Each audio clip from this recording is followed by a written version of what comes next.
Hello students, welcome back to physics with Shubham sir. आज हम लोग एक नया लेक्चर लेके आ गए हैं मैथमेटिकल मेथड्स में। तो मैथमेटिकल मेथड्स का पूरा थियरी हम लोग ने पूरा कंप्लीट कर दिया है। ये 11th फिजिक्स का मैं बात कर रहा हूँ, सेकंड चैप्टर जो होता है मैथमेटिकल मेथड्स, उसका पूरा थियरी हमने कंप्लीट कर दिया है। तो आज के वीडियो में हम क्या करेंगे, क्या बचा है वीडियो में करने के लिए, तो आज के वीडियो में हम करेंगे न्यूमेरिकल्स इस चैप्टर के सॉल्व। तो ये बुक आई होप सबको मालूम होगा जो भी 11th फिजिक्स में पढ़ रहे हैं। स्टेट बोर्ड, महाराष्ट्र बोर्ड की बात कर रहा हूँ मैं, HSC, यहाँ पे देखो सब कुछ लिखा हुआ है। 11th physics mathematical methods unsolved numericals, HSC board, ठीक है। तो ये HSC बोर्ड की बुक है, आई होप ये सबको पता होगा। इस बुक से हम लोग सेकेंड चैप्टर के सारे अनसॉल्व्ड न्यूमेरिकल्स करने वाले हैं, विच इज़ पेज नंबर 29। तो ये पेज नंबर 29 के सारे न्यूमेरिकल्स हमको सॉल्व करने हैं। क्वेश्चन है question number 3, solve the following numericals. तो आई होप सबको समझ गया मैं क्या बात कर रहा हूँ। तो चलो न्यूमेरिकल सॉल्व करना चालू करते हैं। I am going to solve numericals on page number, मैं ये एक बार के लिए लिख दे रहा हूँ ताकि अभी तुमको समझ में आ जाए। अभी तुम खोल के बैठ जाओ ये बुक और फिर सॉल्यूशन देख लो यहीं से, ठीक है। So I am going to solve the numericals on page number 29। सारे न्यूमेरिकल्स 29 पेज नंबर के हम लोग सॉल्व करेंगे। सारे मतलब सॉल्व द फॉलोइंग न्यूमेरिकल्स वाला क्वेश्चन जो है। चलो let's start without wasting any further time. First है, determine A cross B given A vector is 2i cap plus 3j cap and B vector is 3i cap plus 5j cap, ठीक है। तुमको दो vectors दिए हैं और A cross B निकालना है। A वेक्टर क्या दिया है, A वेक्टर दिया है 2i cap plus 3j cap और B वेक्टर दिया है क्या, 3i cap plus 5j cap. और तुमसे पूछा है what is A cross B, ठीक है। तुमको A क्रॉस B निकालना है, ये पूछा है। तो अब हमने सीखा था वेक्टर्स में। अच्छा, वेक्टर्स के सारे लेक्चर्स देख के आओ तो ये न्यूमेरिकल समझ में आएंगे। सारे वेक्टर्स के लेक्चर्स का लिंक मैं डिस्क्रिप्शन बॉक्स में डाल दूंगा, तो वहाँ से देख लेना जो भी लेक्चर तुमको चाहिए। डेरिवेटिव इंटीग्रेशन पे भी एक स्पेशल लेक्चर बनाया है, तो उसको भी देख लो, तो तुम्हारा डेरिवेटिव इंटीग्रेशन का जो यहाँ पे नीचे क्वेश्चन है वो भी हो जाएगा, ठीक है। चलो इसको सॉल्व करते हैं। हमको क्रॉस प्रोडक्ट करने के दो तरीके मालूम थे। एक तो स्ट्रेट फॉरवर्ड, इसको इससे और i क्रॉस i, इसको इससे और j क्रॉस j, फिर इसको इससे और i क्रॉस j, और इसको इससे फिर j क्रॉस i, ये सब कर सकते हैं हम लोग, ठीक है। तो वो मेथड से यहाँ पे जाना इजी होगा as compare to determinant method. Determinant method से जाएंगे तो यहाँ 2/3 का डिटर्मिनेंट मेथड बन जाएगा या 2/3 का डिटर्मिनेंट बन जाएगा, वो हम लोग नहीं करेंगे। हम डायरेक्टली a क्रॉस b करते हैं। चलो a cross b will be equal to, ध्यान दो, 2 इंटू 3 करोगे तो ये 6 हो जाएगा, बट i क्रॉस i 0 होता है तो हमको मालूम है, तो ये करके कुछ फ़ायदा नहीं है। 2 इंटू 5 करेंगे तो 10।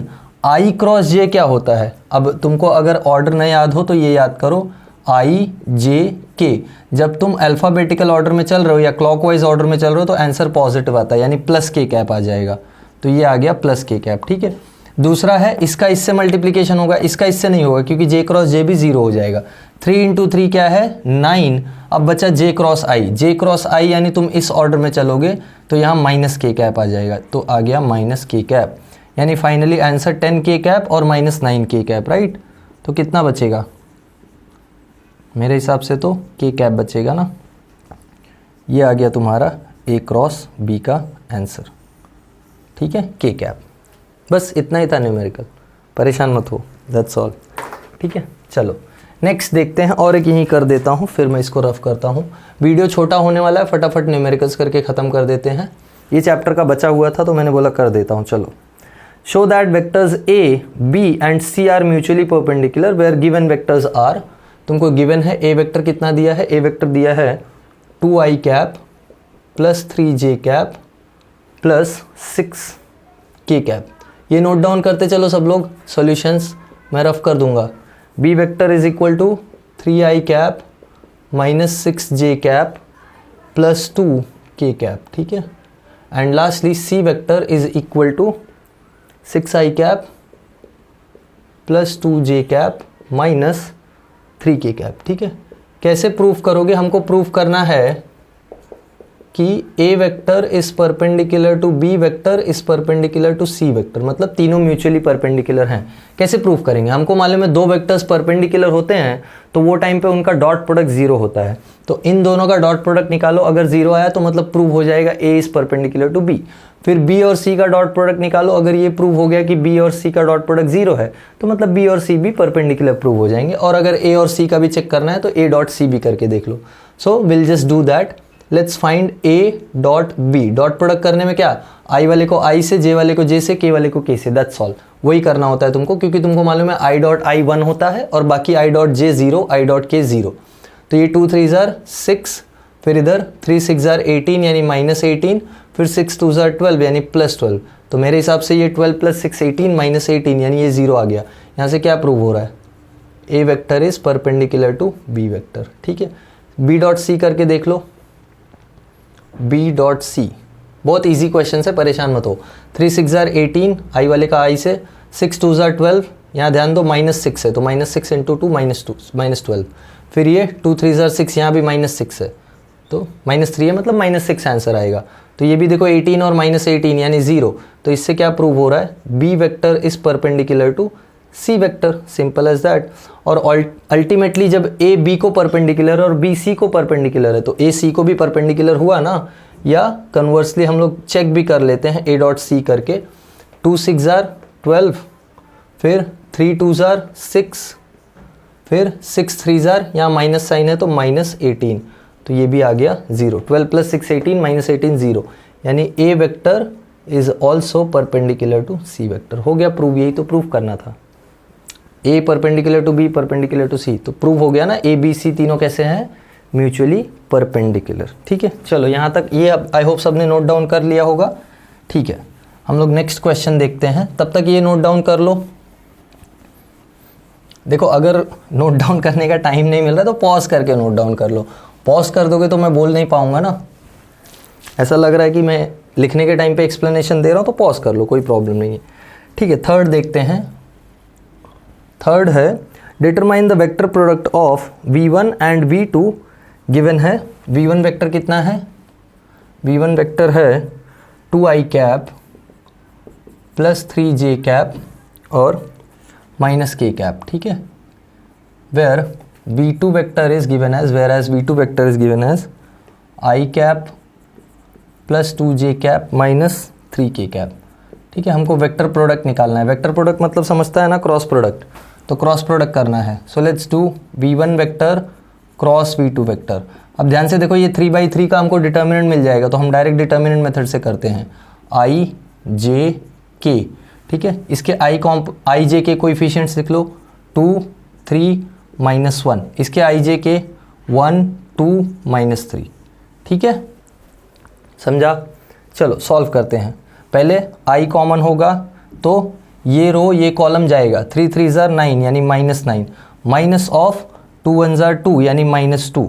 ठीक है, फिर -j कैप, ये रो ये कॉलम छोड़ो, 2 3 6 -1। ठीक है, फिर k कैप + k कैप क्या आएगा? ये रो ये कॉलम छोड़ो, 2 2 4 -3 1 3।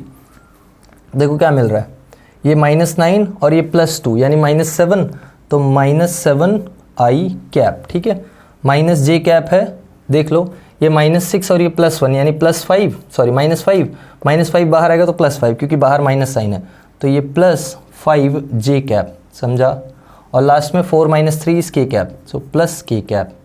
ये आ गया तुम्हारा v1 vector cross v2 vector. हो गया, बस इतना ही करना था। 7i cap -7i cap +5j cap +k cap. ठीक है, तो ये हो गया आंसर। एकदम सिंपल था, बहुत इजी क्वेश्चंस है, कोई इतना वो नहीं है। ठीक है, नोट डाउन कर लिया होगा आई होप अब तक ये। चलो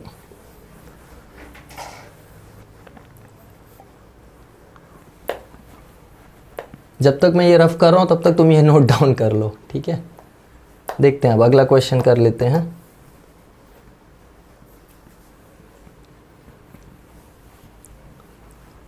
Okay, let's see. Next question is question number 4. Given v1 and v2 are perpendicular to each other, determine value of a. v1 vector कितना दिया है, v1 वेक्टर दिया है 5i cap plus 2j cap, right. और क्या बोला है, v2 vector is ai cap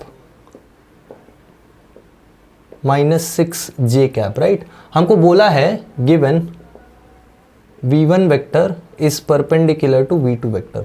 अब दो वेक्टर्स जब परपेंडिकुलर होते हैं तो उनका डॉट प्रोडक्ट क्या होता है, 0। So therefore v1 dot v2 will be equal to 0। अब डॉट प्रोडक्ट कर लो, डॉट प्रोडक्ट हो जाएगा 5a, i वाले को i से, और 6 2 12 इक्वल्स टू 0। तो 5a इज इक्वल टू 12, यानी a इज इक्वल टू 12/5 हो गया। इतना ही है बस, ठीक है। मज़ा आ रहा है, छोटे छोटे क्वेश्चंस हैं, लिखते रहो, फिज़िक्स में बहुत मज़ा आता है। ओके चलो अब नेक्स्ट देखते हैं।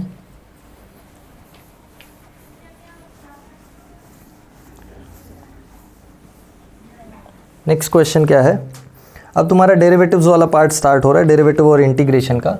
क्वेश्चन नंबर 5 है, क्या है, obtain derivatives of the following functions, ठीक है। तो फर्स्ट फंक्शन क्या है, फर्स्ट फंक्शन है x साइन x, इसका डेरिवेटिव निकालना है, यानी d/dx of x sine x करना है हमको। ये देखो u इंटू वी है ना, तो इसको u कंसिडर कर लो और इसको v कंसिडर कर लो। तो u v रूल लगा दो, हमको मालूम है u derivative of u into v क्या होता है, u derivative of v plus v derivative of u, यानी ये हो जाएगा x derivative of sine x plus sine x derivative of x। ये जिसको नहीं पता है, मैथमेटिकल मेथड्स का जो लेक्चर डाला है वो देखो, जिसमें डेरिवेटिव इंटीग्रेशन बताया है। ये x साइन x का डेरिवेटिव होता है cos x, ठीक है, प्लस साइन x का डेरिवेटिव होता है 1। तो आंसर आता है sine x plus x cos x। ये आ गया तुम्हारा फाइनल आंसर, यही था derivative of x sine x, ठीक है, फाइन। नेक्स्ट क्या है, नेक्स्ट है x⁴ प्लस cos x। ये करना है तुमको, तो तुमको करना है derivative of x⁴ plus cos x, ठीक है। इसको डिस्ट्रीब्यूट करो, हमको मालूम है डेरिवेटिव दोनों का होगा, तो ये हो जाएगा derivative of x⁴ plus derivative of cos x, ठीक है। x⁴ का डेरिवेटिव क्या होगा, हमको मालूम है xn का डेरिवेटिव होता है n टाइम्स xn-1, यानी ये हो जाएगा 4 times x⁴ - 1 plus derivative of cos x क्या होता है, माइनस साइन x। तो फाइनल आंसर क्या आ रहा है, 4x³ माइनस साइन x। ये आ गया तुम्हारा answer derivative of x⁴ plus cos x का, ठीक है। बस इतना ही है, परेशान मत हो। मैं बार बार बोलता हूँ तुमको, परेशान मत हो, परेशान मत हो। ये इसलिए क्योंकि बच्चे फिज़िक्स में बहुत परेशान रहते हैं। क्वेश्चंस इजी हैं, बस कॉन्सेप्ट पता हो तो। तुम अगर कॉन्सेप्ट को पकड़ते हुए चल रहे हो जो पढ़ाया जा रहा है, तो परेशानी नहीं होगी। बस आई अंडरस्टैंड फिज़िक्स हार्ड होता है, आई एम नॉट सेइंग कि नहीं हार्ड होता है, एंड ऐसा भी नहीं है कि तुमको सब आ ही जाना चाहिए, but still you should try your best, that's what I am saying. Try करो, बेस्ट करो, बस, बाकी तो सब होता ही है। एक और इसमें क्वेश्चन है, क्या है, x/sin x, ठीक है। So we have to do derivative of x/sin x। ये u/v का फॉर्म है, इसको u ले लो, इसको v ले लो, ठीक है। तो कैसे करोगे, u/v का डेरिवेटिव का formula v derivative of u यानी sin x derivative of x minus u derivative of v यानी x derivative of sin x divided by v² यानी sin² x, ठीक है। ये फॉर्मूला मालूम होना चाहिए। फॉर्मूला मैंने लिख के दिया है क्लियरली, वहाँ पे इंपॉर्टेंट मार्क करके दिया है। तो वो लेक्चर देखो डेरिवेटिव इंटीग्रेशन वाला, वहाँ से फॉर्मूले का शीट बनाओ, जो लेक्चर में लिखा है वो फॉर्मूले का शीट बनाओ, या ये बुक भी खोलोगे तो इधर देखो फॉर्मूले का शीट मिलेगा तुमको सेकंड लास्ट पेज पे। ये लास्ट पेज पे देखो इंटीग्रेशन के फॉर्मूला के शीट्स है, इधर इंटीग्रेशन के फॉर्मूलाज। वैसे ही सेकंड लास्ट पेज पे तुमको क्या मिल जाएगा, डेरिवेटिव के फॉर्मूलाज। देखो ये रहे डेरिवेटिव के फॉर्मूलाज, इधर दिखाई पड़ रहा है। तो ये फॉर्मूलाज तुमको बाय हार्ट होने चाहिए, नहीं होंगे तो बहुत तकलीफ होगी, ठीक है। चलो फाइनल आंसर लिखते हैं, ये हो जाएगा sine x, derivative of x 1 हो जाएगा, minus x into sine x का derivative cos x upon sine square x, ठीक है। ये साइन स्क्वायर एक्स दोनों को कॉमन डिनोमिनेटर है तो डिवाइड हो सकता है, यानी इसको मैं लिख सकता हूँ 1 upon sine x minus x cos x divided by sine square x. ये आ गया डेरिवेटिव ऑफ क्या, एक्स अपॉन साइन एक्स, ठीक है। यही प्रूफ का, ये प्रूफ नहीं, यही तुमको फाइंड आउट करना था इसका डेरिवेटिव, ठीक है। नोट डाउन करो। चलो नेक्स्ट करते हैं। फास्ट हो रहा है क्या ज़्यादा? पॉज कर लो, फास्ट हो रहा है तो, या स्पीड कम कर लो। डोंट वरी, मैं फास्ट नहीं करा रहा हूँ, ये न्यूमेरिकल्स हैं, फटाफट हो रहे हैं इसलिए हम लोग फटाफट कर रहे हैं, बाकी और कुछ नहीं। मैं भी ज़्यादा लंबा खींचूंगा अननेसेसरीली तो तुम भी बोलोगे क्यों वीडियो लंबा कर रहे हो, ऑलरेडी सब वीडियोस लंबे लंबे, ठीक है। क्वेश्चन नंबर 6 देखते हैं।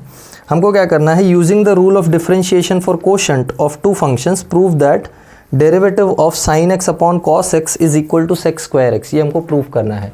सो we have to prove derivative of sine x upon cos x is sec square x. तो देखो sine x upon cos x होता है tan x, और tan x का derivative directly sec square x होता है, ये तुमको मालूम है। बट हमको यूज करना है u अपॉन v का फॉर्मूला और प्रूफ करना है ये चीज़, तो u बाई v फॉर्म से प्रूफ करना है। So let's prove it. LHS क्या है अपना? LHS इज डेरिवेटिव ऑफ, अब मैं मैथ्स का टीचर बन गया हूँ, sign x upon cos x, ठीक है। तो इसको हम ले लेंगे u और इसको हम ले लेंगे v, सब्सटीट्यूट करते हैं फॉर्मूले में। फॉर्मूला है v डेरिवेटिव ऑफ u यानी cos x derivative of sin x minus u derivative of v divided by v square यानी cos square x। Is that clear? ठीक है, चलो सिंप्लीफिकेशन करते हैं।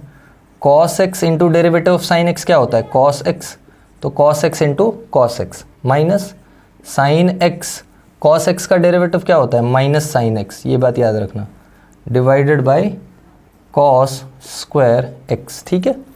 ये cos x into cos x क्या हो जाएगा? cos स्क्वायर x, तो ये हो गया cos स्क्वायर x, और ये minus sine x into minus sine x क्या हो जाएगा? प्लस साइन स्क्वायर x, तो ये plus sine square x divided by cos square x। अब जिसने ट्रिग्नोमेट्री थोड़ा भी पढ़ा है, मतलब स्टार्ट भी किया है ट्रिग्नोमेट्री, तो उसको पता होगा sine square theta plus cos square theta होता है 1, यानी ये हो जाएगा 1 अपॉन कॉस स्क्वायर थीटा। और जिसने स्कूल में ट्रिग्नोमेट्री किया है उसको मालूम है 1 अपॉन कॉस थीटा होता है सेक थीटा, तो 1 अपॉन कॉस स्क्वायर थीटा हो जाएगा सेक स्क्वायर थीटा, जो कि तुम्हारा RHS है। So LHS equals to RHS, hence we proved it, ठीक है, बढ़िया। चलो कोई तकलीफ यहाँ तक? नहीं, आई होप नॉट। ये नोट डाउन कर लिया था ना? नहीं किया था तो पीछे जाओ, पॉज करके नोट डाउन कर लो। ओके, अब एक लास्ट क्वेश्चन है जिसमें कुछ इंटीग्रेशन है, 2 इंटीग्रेशन सॉल्व करने हैं, कर लेते हैं फटाफट, फिर वाइंड अप करते हैं वीडियो। क्वेश्चन नंबर 7 है, फर्स्ट है we have to solve integral क्या 0 से π/2 ऑफ साइन एक्स dx, ठीक है। ये इंटीग्रेशन सॉल्व करना है। चलो first of all integration of sine x क्या होता है बोलो? माइनस कॉस एक्स, तो ये हो जाएगा माइनस कॉस एक्स। ये एक स्टेप में इंटीग्रेशन हो गया, बस लिमिट डालना है तुमको 0 से π/2। लिमिट डालने के लिए क्या बताया था? अपर लिमिट माइनस लोअर लिमिट, यानी माइनस, पहले देख लो, माइनस कॉस एक्स की जगह क्या डालोगे? पहले π/2, फिर माइनस ऑफ लोअर लिमिट यानी माइनस कॉस 0। ये बात समझ में आई? देखो ना, माइनस साइन था ना, या तो माइनस साइन बाहर ले लो तो सिंप्लीफाइड होगा, या फिर अगर माइनस रख के करना है तो फॉर्मूला लिमिट सब्स्टिट्यूशन का है upper limit minus lower limit, तो ये upper limit π/2 minus lower limit cos 0, but ये माइनस साइन तो रहेगा ही ना दोनों के साथ, तो ये बात याद रखना। कॉस π/2 यानी कॉस 90, कॉस 90 होता है 0, तो ये 0, माइनस माइनस प्लस कॉस 0 होता है 1, तो आंसर आ गया 1। This is answer for integral 0 to pi by 2 sine x D x. ठीक है, तुमको अगर ठीक से पता हो तो साइन फंक्शन का वैल्यू जो होता है वो एंगल 0 से पाई बाई 2 तक 1 बन जाता है ना। Sine 0 0, sine 90 1। तो देखो वही किया है तुमने, साइन एक्स का वैल्यू 0 से लेके 1 तक ऐड किया, 0 से लेके 90 तक ऐड किया तो 1 आ गया। सिंपल एज दैट, यही हो रहा है। दूसरा क्या है, इंटीग्रल x 1 to 5। ठीक है, x को इंटीग्रेट करना है 1 से 5 तक। अब x का direct integration x raise to n का इंटीग्रेशन अपने को मालूम है होता है x raise to n plus 1 upon n plus 1, यानी यहाँ x रेस टू 1 है ना, तो इसको मैं x रेस टू 1 कंसिडर करके चलूँ तो ये क्या हो जाएगा, ये हो जाएगा x raise to 1 plus 1 upon 1 plus 1। Limit कहाँ से कहाँ तक, 1 से 5 तक। फाइनली ये हो जाएगा x स्क्वायर अपॉन 2। लिमिट कहाँ से कहाँ तक, 1 से 5 तक। लिमिट सब्स्टिट्यूशन करने का मेथड अपर लिमिट माइनस लोअर लिमिट, मतलब x की जगह पहले तुम 5 डालोगे फिर 1 डालोगे, तो अपर लिमिट यानी 5 डालोगे तो ये हो जाएगा 5 का square upon 2 minus lower limit यानी 1 का स्क्वायर अपॉन 2। कितना आ जाएगा बोलो, 5 का स्क्वायर 25/2 माइनस 1 का स्क्वायर 1/2। कॉमन डिनोमिनेटर है तो ये हो जाएगा 24/2, है ना। ये हो जाएगा 24/2 और 24/2 कितना होता है, 12। तो ये आ गया फंक्शन x का वैल्यू 1 से 5 के बीच में। हो गया इंटीग्रेशन सॉल्व, इतना ही करना था। ठीक है, बस इतने ही न्यूमेरिकल्स थे, तो हमने सारे कर लिए हैं ये चैप्टर के मैथमेटिकल मेथड्स के। तुम बताओ कमेंट्स में अगर कोई न्यूमेरिकल ऐसा है जो इसमें तुमको डाउट है, कहीं एक्स्ट्रा कहीं से तुम सॉल्व कर रहे हो, तुमको कुछ भी डाउट है डेरिवेटिव इंटीग्रेशन के क्वेश्चंस या वेक्टर्स के क्वेश्चंस, कुछ ऐसे क्वेश्चंस है जिसमें तुमको डाउट है तो मुझे बताओ कमेंट सेक्शन में। जैसा भी है I will just try to solve it. ठीक है, मैं सॉल्व कर दूंगा, वीडियो बना दूंगा या तुमको वहीं सॉल्यूशन पॉसिबल हो तो वहीं दे दूंगा। और ये वीडियो की बात जहाँ तक रही, अगर तुमको सारे सॉल्यूशन समझ में आए हैं तो मुझे कमेंट में बताओ। I have tried to do it as simply as possible. इतना सिंपल ही हो सकता है और इससे सिंपल क्या करेंगे। तो समझ में आया तो बताओ, कुछ डाउट है तो भी बताओ। ठीक है, इससे रिलेटेड भी कोई डाउट है या बाहर का कोई डाउट है तो feel free to tell me. Okay, so I will see you all in next video. Bye everyone, have a good day.